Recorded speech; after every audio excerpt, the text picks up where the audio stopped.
I was only 22 when I left Tangiers, the place of my birth, in the year 725, or 1325 in the Christian era, and I never expected to travel so far or to see so much. Nor did I fully realize how much of the globe is covered by our Muslim caliphate and the great prosperity and peacefulness of the civilization therein. At this time, our philosophers and scholars excel all others in the quality of their writing, our engineers and architects in the beauty of their buildings, our scientists and inventors devise the most clever creations. But of all the wondrous man-made things I saw, few delighted me so much as the ingenious elephant clock, which you see before you now. Is this a clock, you ask? How does it tell the time? How does it work? I will tell you now.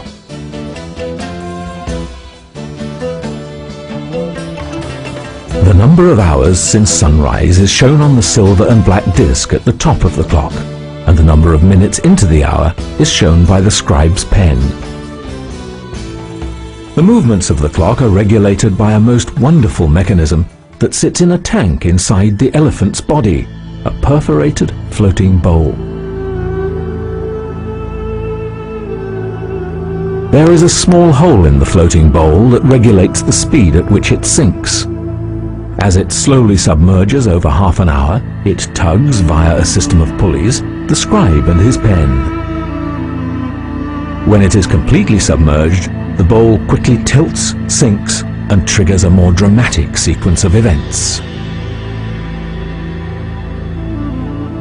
Inside the cupola at the top of the clock, a channel of balls is tilted so that a stopper is lifted to allow one to fall, hitting a fan that turns the phoenix. The ball then drops out of one of the falcon's beaks into the serpent's mouth. As the serpent falls, rotating around its pivot, the weight of the ball tugs a rope that resets the bowl back to the surface of the water. The ball drops again into a vase that triggers the mahout's mallet and hits a cymbal, which sounds the half hour. As the ball collects in a trough, the float begins to submerge again, and the whole process repeats itself with subtle adjustments for the second half of the hour.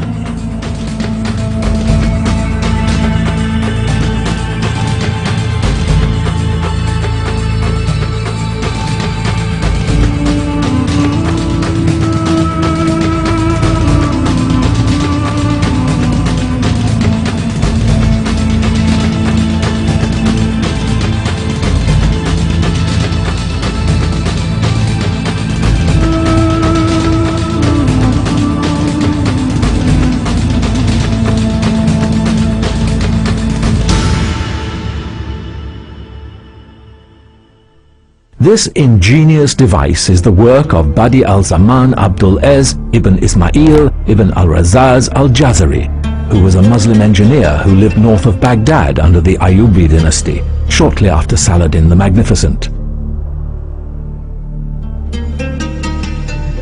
Al-Jazari built a large number of mechanical devices that revolutionized engineering. He described many of them in his book of knowledge of ingenious mechanical devices.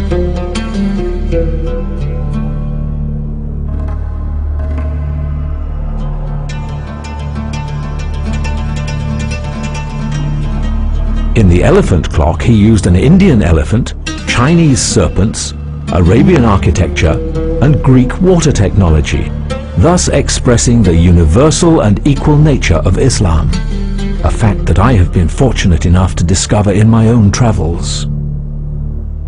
He was a pious Muslim and a great engineer who gave birth to the concept of automatic machines.